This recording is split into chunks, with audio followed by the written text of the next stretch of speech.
necesario para una sociedad justa. Σας ευχαριστώ. Το λόγο έχει για ένα λεπτό ο κύριος Μαρκελέση.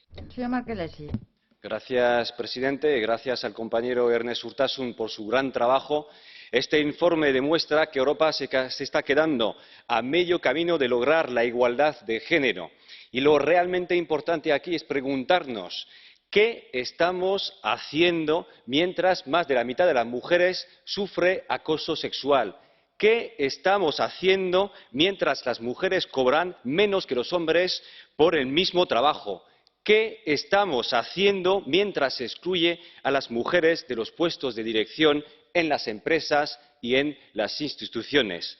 Y más importante aún, ¿qué vamos a hacer? ¿Van a seguir los gobiernos recortando en igualdad? ¿Van a seguir bloqueando las directivas sobre maternidad y paternidad y sobre cuotas en los consejos de administración de las empresas?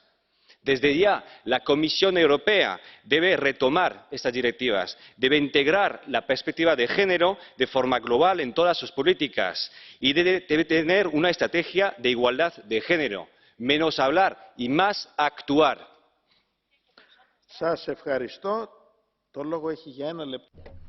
Gracias, señor Francisco, un minuto. Vielen Dank, Herr Präsident. Gracias, presidente. Estamos hablando hoy de 3 informes para reeducar las personas sobre la base de la ideología del género.